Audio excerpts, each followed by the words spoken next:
아주 친숙한 멜로디에 또 아름다운 가사가 붙여져서 우리에게 큰 은혜가 되었습니다. 여러분, 12월이 되면 벌써 다음 해와 관련된 이야기가 많이 나놉니다. 2015년 12월 첫째 주일을 맞으신 여러분, 혹시 2016년은 무슨 띠의 해인지 아십니까? 모르세요? 네, 원숭이 띠입니다. 원숭이 띠.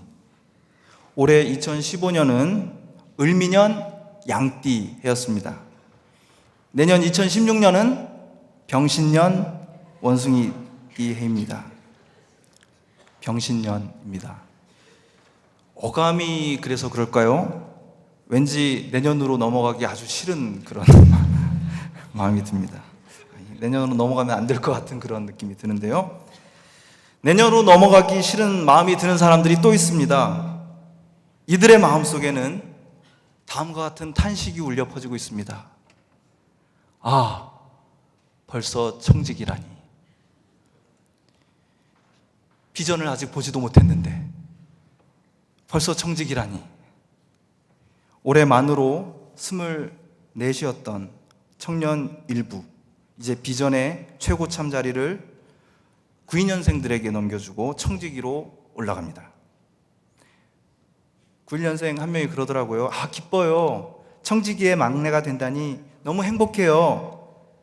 이런 말을 아무 생각 없이 예의상 던지는 91년의 마음 한구석에서 이런 탄식이 오히려 더 크게 들려왔습니다. 벌써 청지기라니.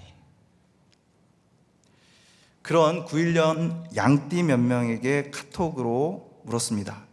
12년 후 다시 양띠 해가 찾아왔을 때 나는 어디서 어떤 모습으로 살고 있을까? 짧게 답해 주세요. 제가 이번 제자반 하면서 제자반을 하고 있는 한 자매에게 받은 선물이 있습니다. 네, 귀여운 양이에요. 91년 양이 이렇게 대답했습니다. 남자 청년인데요. 12년 후 저는 37살이 됩니다. 그때는 아담한 집에 어느 정도 사회적 지위도 있고 현명한 아내와 아이는 둘 정도 낳고 개도 한 마리 키우면서 화목한 가정을 이루고 싶습니다. 네, 아주 짧고 솔직한 답이었습니다. 91년 여자자매의 답도 아주 풋풋했습니다. 12년 뒤엔 지금보다는 더 저를 위한 삶을 살고 싶어요.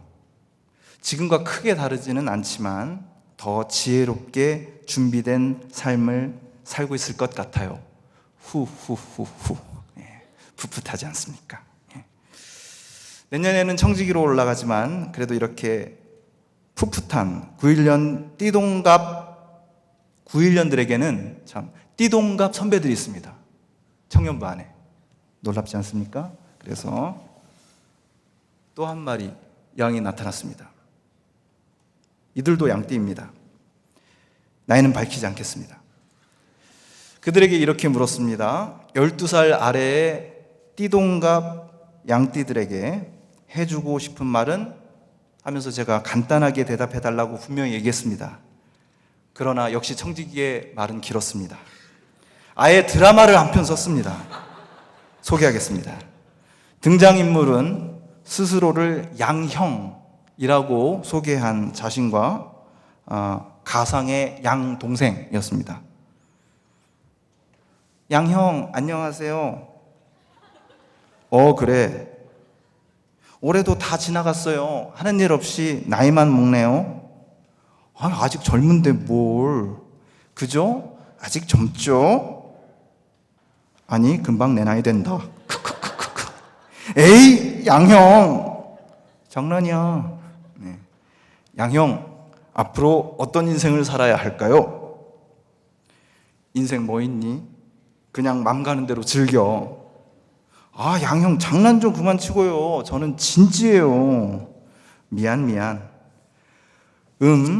별건 아닌데 하나만 말한다면 다양한 경험을 두려워하지 말고 즐겨. 그리고 너무 혼자서 모든 일을 이겨내려고 하지 마. 네? 그게 무슨 말이에요? 쉽게 말하면 나 아니면 안 돼 하는 생각을 좀 버려. 가끔은 내려놓고 누구한테 기대기도 하고 의지해도 돼. 살짝 오글거리죠? 네, 이쯤에서 대화를 마무리하도록 하겠습니다. 뒤에 좀 더 있거든요. 너무 오글거려서.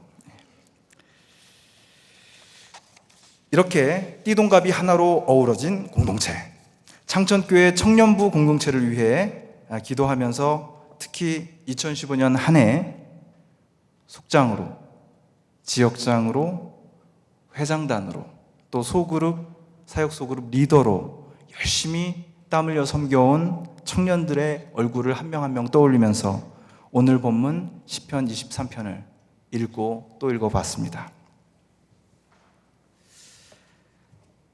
많은 사람들이 시편 중에서 특히 시편 23편을 좋아합니다. 그 이유는 이 노래에 담겨져 있는 목가적인 이미지 때문이라고 하더군요. 자, 그림을 한번 여러분 보시면 대충 이런 그림입니다. 푸른 풀밭이 있고 쉴만한 물가가 저쪽 있습니다. 가까이에. 그리고 양떼들을 잘 보살펴주는 목자가 있죠. 풍성한 잔치상이 있고 넘치는 잔이 있습니다. 무슨 잔인지는 모르겠지만 이런 이미지들이 우리 안에 있는 깊은 그리움을 자극하기 때문에 많은 사람들이 시편 23편을 좋아한다고 합니다. 그 다음 그림을 보시면 아마 교회에서 많이 볼 수 있는 그림이 나와 있는 것을 볼 수 있습니다. 우리나라가 아니라 우리 교회에도 식당에 가면은 이와 비슷한 그림을 볼 수가 있죠. 여러분, 그런데 여기서 주의해야 할 것이 있습니다. 이렇게 풀이 많은 곳에서는 목자 노릇 할 만하다는 것입니다. 이렇게 풀이 많다면 가는 데마다 슬슬 양떼들 먹여가면서 쉬어가면서 음악도 들어가면서 일을 할 수 있다는 것입니다. 네, 이제 그림 내려주십시오. 이런 곳은 없기 때문에. 팔레스타인, 이스라엘 지역은 이런 풍요로운 목초지를 상상조차 할 수 없는 곳입니다. 주로 사막이고요, 풀밭을 찾기는 아주 어려운 곳입니다. 그러므로 목자는 아주 낭만적으로 유유히 양떼를 몰고 다니면서 양들을 돌보는 그런 사람이 아니라 자기에게 속한 양들을 위해서, 그 양들을 위한 최소한의 풀과 물을 찾기 위해서 정말 안간힘을 써서 노력을 하는 사람입니다. 그래서 양들이 살게 해주기 위해서, 양들의 생존을 위해서 자기 모든 것을 총동원해야 되는 사람이 바로 목자입니다. 요즘으로 치면 3D 업종 중에 하나죠. 돈도 안 되고 지저분하고 그리고 위험하기까지 합니다. 여러분, 그런 의미에서 여러분에게 목자가 있습니다. 바로 그런 의미에서 여러분에게, 그리고 저에게 목자가 있는 것입니다. 바로 여러분을 위해서 그분의 경험과 그분의 힘과 그분의 지혜가 총동원됩니다. 그리고 그분은 바로 여러분을 위해서 자신의 생명을 거십니다.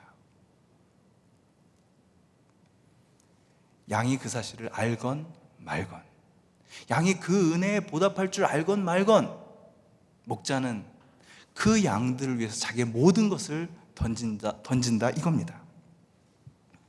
그래서 우리를 기어이 푸른 풀밭으로 인도하십니다. 이스라엘 사람들에게요, 풀밭 하면 떠오르는 것이 있었습니다. 그것은 단순히 푸른 목초지가 아니었습니다.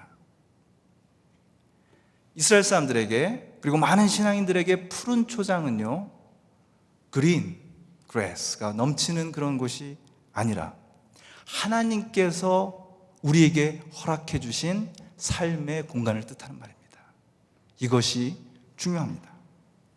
특히 이스라엘 사람들은 그 옛날 이집트에서 정말 처절하게 노예로 살았습니다.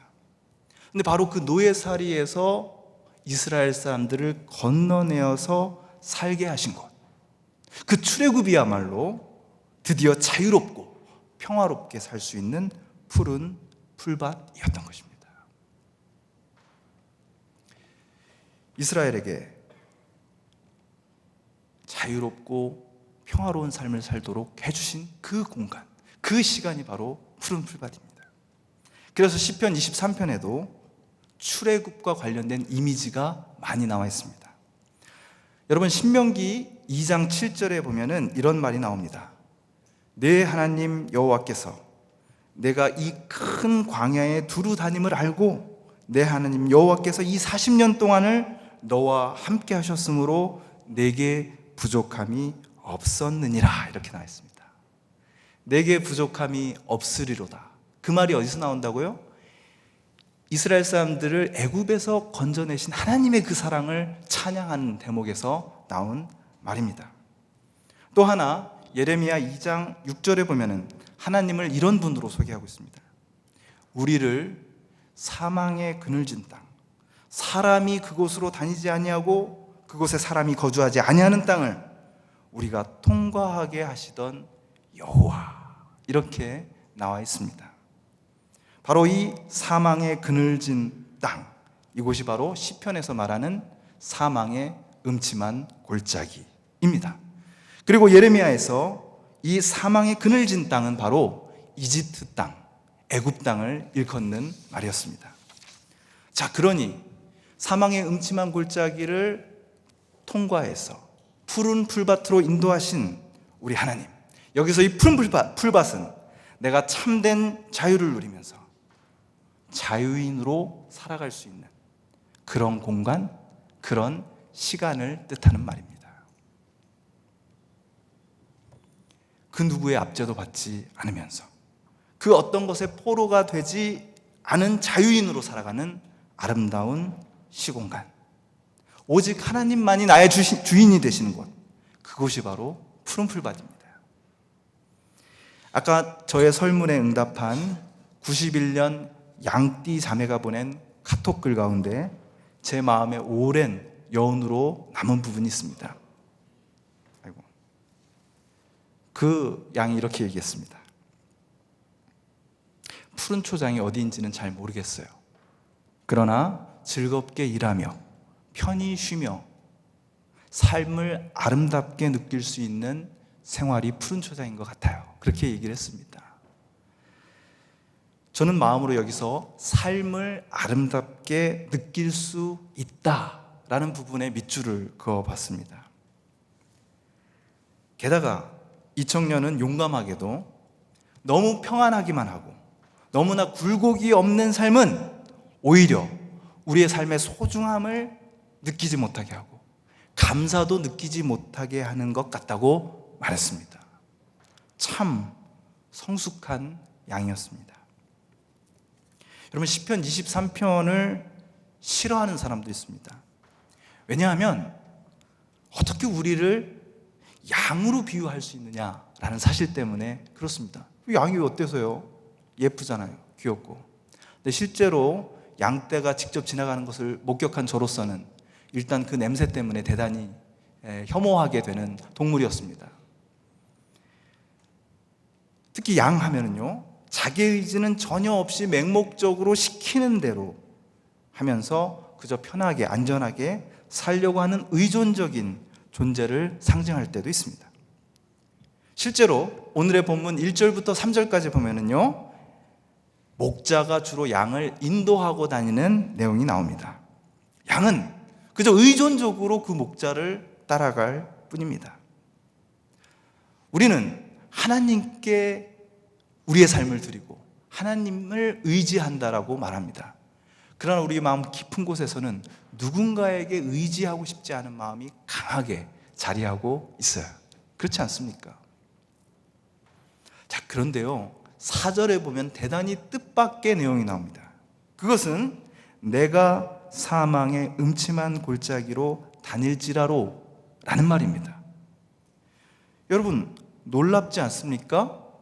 목자가 제대로 이 양을 인도하고 있었다면 사망의 음침한 골짜기를 갈 때 막았어야 맞습니다. 예수님이 여러분의 목자라면 여러분이 어려움에 빠지기 전에 그 길을 막아야 옳습니다. 그것이 우리의 생각입니다. 목자는 이래야 한다. 그러나 놀랍게도 시편 23편에 보면 내가 사망의 음침한 골짜기를 간다 이렇게 나와 있습니다. 목자가 그 양을 어둠의 골짜기로 인도한 것이 아니라 먼저 양이 주도적으로 그곳으로 들어간 것입니다. 그리고 목자는 그 양을 따라가서 그 양과 동행해 줍니다.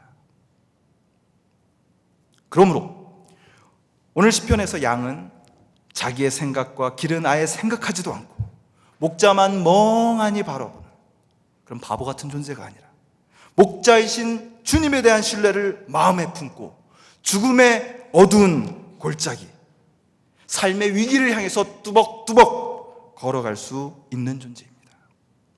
비록 불안하지만, 비록 위험하지만 나와 함께 하시는 분을 신뢰하며 앞으로 나아갈 수 있는 존재, 바로 그것이 시편 23편이 우리에게 보여주고 있는 양의 모습입니다. 목자이신 하나님은 어떤 분입니까?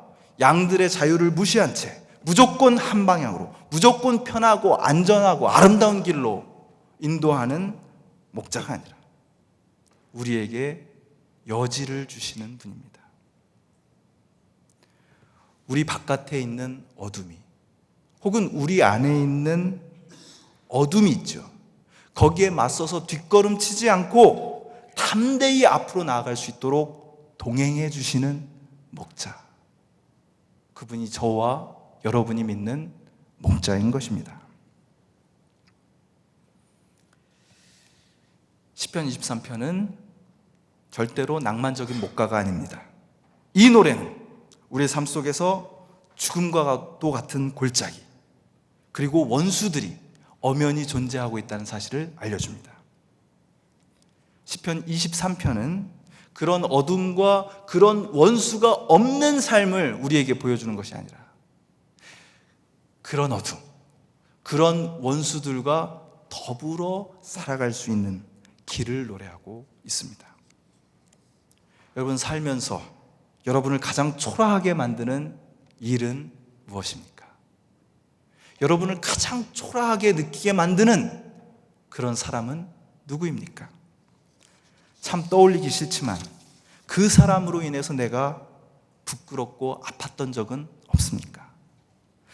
어떤 일만 생각하면 자꾸 내가 초라해지고 힘 빠지는 그런 기억 없으신가요? 사망의 음침한 골짜기, 하나의 공간이죠. 이것이 인간의 모습으로 나타난 것이 바로 원수입니다. 사람인 원수가 어떤 상황이나 공간의 모습으로 나타난 것이 바로 사망의 음침한 골짜기인 것이죠. 나를 정말 힘들게 만드는 관계, 그런 상황, 그런 일들이 우리에게 있습니다. 여러분, 뭐 대단한 욕심 가지고 살아가십니까? 아니잖아요. 그저 하나님 한 분 바라보면서 독립적인 그리고 만족스러운 삶을 살고 싶은데요, 나의 그런 시도를 비웃고 조롱하고 방해하는 힘들이 있습니다. 때로는 내 안에 그런 원수가 있어서 지금 자꾸만 나보다 더 부유하고 더 잘 나가고 더 멋있고 더 아름다운 삶을 살고 있는 사람을 가리켜 보입니다. 누가요? 내 안에 있는 원수가. 그러면서 나를 손가락질하고 이렇게 학대합니다. 너는 왜 그렇게 못났니? 왜 이렇게 바보 같아? 하면서 우리는 절망합니다. 여러분, 오늘 시편은 바로 그럴 때 우리에게 힘을 주시고 이렇게 약한 우리를 가장 귀중한 존재로 세워주시는 분이 있다고 노래하고 있습니다. 여러분, 제가 오늘 이렇게 나긋나긋한 목소리로 설교하는 이유는 그루를 깨우지 않기 위해서니까 여러분은 졸지 마시고 제 얘기에 잘 집중해 주시기 바랍니다. 여러분은 언제 내가 가장 작다라고 느끼십니까?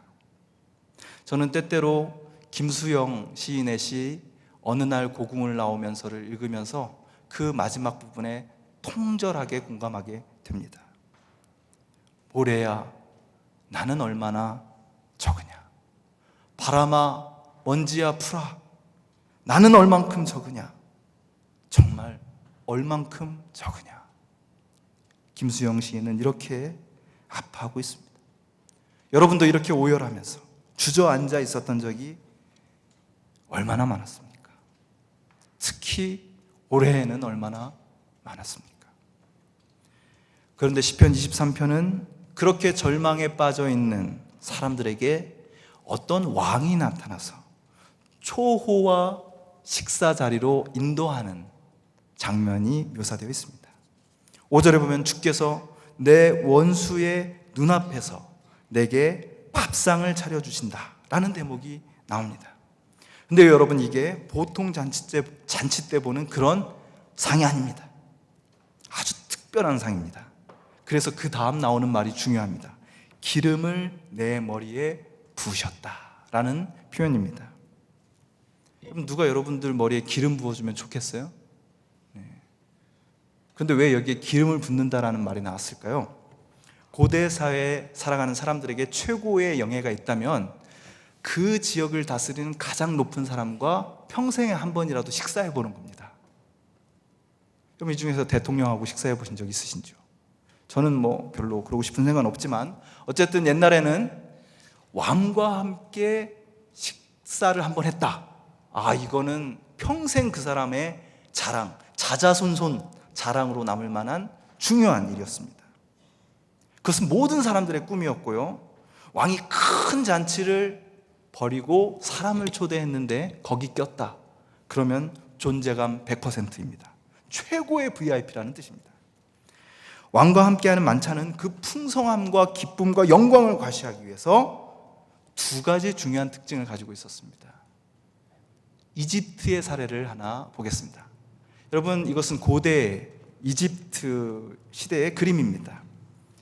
여러분, 성대한 축제가 벌어지면은요, 신분이 높은 사람들이 초대되기 때문에 거기에 선물을 입장할 때 하나씩 줍니다. 그것은 향유로 만든 건데요, 원통 모양으로 된 모자입니다. 향유가 첨가된 기름을 차갑게 굳혀서 만든 모자입니다. 이렇게 생긴 모자입니다. 자, 이것을 손님의 머리에 씌워주면은 어떻게 될까요? 이집트 같이 더운 지역에서 한참 잔치를 하다 보면은 다른 사람들은 머리가 뜨거워가지고 굉장히 힘들어집니다. 그러나 이 VIP들은 바로 이 향유 기름 모자가 있기 때문에 이것이 서서히 녹으면서 머리도 시원해지고, 그리고 향기가 그 잔치자리를 아주 분위기 있게 만드는 그런 시간을 보내게 되는 것이죠. 최고의 VIP 대접입니다. 그의 머리에 기름이 흘러내리고 있는 것입니다. 모두가 부러워하는 모습입니다. 바로 그때 목마른 그 손님들에게 왕이 딱 나와서 포도주의 잔을 딱 채워줍니다. 기름이 머리에서 흐르고, 그리고 그 잔을 왕과 함께 건배하여 마시는 그 시간, 살면서 단 한 번이라도 경험했으면 좋은 멋진 식사의 자리인 것입니다. 여러분, 이런 멋진 잔치의 자리로 바로 여러분을 초대하시는 왕이 계시다고 시편 23편은 여러분에게 선포하고 있습니다. 가난한 사람들, 다른 사람의 손가락질 받는 사람들, 늘 갑질당해가지고 마음이 아프고 쓰린 사람들, 야근으로 존재감이 점점 떨어지면서 힘들어하는 여러분들을 향해서 왕이신 하나님께서 이런 멋진 자리에 초대하십니다. 비록 죽음과 같은 어둠이 있는 삶일망정, 원수들에 의해서 조롱당하는 삶일망정, 주님은 우리를 멋지게 먹이시고 밝은 미래를 허락해 주십니다. 12살 아래 띠동갑 양띠 동생들에게 하고 싶은 말이 없냐고 물었더니 띠동갑 언니가 이렇게 대답했습니다. 양 언니, 나도 참 아프다 얘들아. 이렇게 얘기를 했어요. 야근하고 퇴근하는 길에 저에게 카톡을 보냈거든요. 젊었을 때는 사랑의 마음이 아프고, 취업의 머리가 아프고, 결혼에 마음이 아프고, 또 지금은 과중한 업무로 머리가 아프다. 우리의 삶이 아프지 않았던 때가 없었던 것 같다. 우리는 늘 양 같아서 갈 길을 몰라 헤매고 방황하고 12년 전이나 지금이나 많이 아프단다. 그러나 바로 그렇기 때문에 우리의 목자 되시는 주님이 필요하다는 사실, 바로 너에게 이야기해주고 싶다. 이런 메시지를 전해왔습니다. 출애굽의 여정을 함께 하셨던 목자 하나님께서 그 선하심과 인자하심으로 바로 여러분의 출애굽을 함께 하실 겁니다. 지금 여러분을 짓누르고 있는 것들, 여러분을 포로로 만들고 있는 것들, 여러분의 암담한 미래로부터 여러분을 이끌어내어 참된 자유인으로 살아가게 하시는 분이 여러분을 바로 이 만찬에 초대하고 있는 것입니다. 우리가 광야의 길을 갈 때에도, 또 이렇게 여호와의 집인 성전에 함께 나와 말씀 듣고 합의 찬양단과 샬롬 찬양대와 함께하고 속회로 교제하는 시간, 또 군부대와 같이 광야 같은 인생 한 토막을 살아가고 있는 이들을 위해서 헌신하고 나아가기로 작정할 때, 그리고 그들과 함께 식사를 나눌 때, 우리는 먼 미래에 우리 하나님과 영원히 함께 나눌 아름다운 만찬을 미리 맛보는 것입니다. 시편 23편, 여러분 이 노래를 붙잡고 이 멀미나는 시간을 잘 견디시길 바랍니다. 이 노래는 먼 옛날 다윗이 불렀던 노래이면서 오늘 우리가 부르는 노래이고, 미래에 우리가 다윗과 함께 그 나라에서 부를 노래임을 믿습니다. 마지막으로 설교 앞부분에 소개했던 드라마 양형, 양동생의 대화를 소개하는 것으로 설교를 마치도록 하겠습니다. 양형, 별거 아닌데 하나만 말하자면 다양한 경험을 두려워하지 말고 즐겨. 그리고 모든 일을 혼자서 이겨내려고 하지 마. 네, 무슨 말이에요? 쉽게 말하자면 나 아니면 안 돼 라는 생각을 버려. 가끔은 내려놓고 누구한테 기대기도 해. 의지해도 돼. 여기까지 했었죠? 맞죠? 그 다음 양형, 우리는 혼자가 아니야. 오글거리기 시작했죠. 친구도 있고 속회도 있고 우리의 사역 공동체가 있잖아. 그리고 가장 중요한 건 우리의 목자 되시는 주님이 계시다는 사실. 양동생, 양형, 좋은 얘기 고마워요. 남은 시간 잘 마무리하세요. 그래, 파이팅. 여러분도 파이팅. 기도하겠습니다.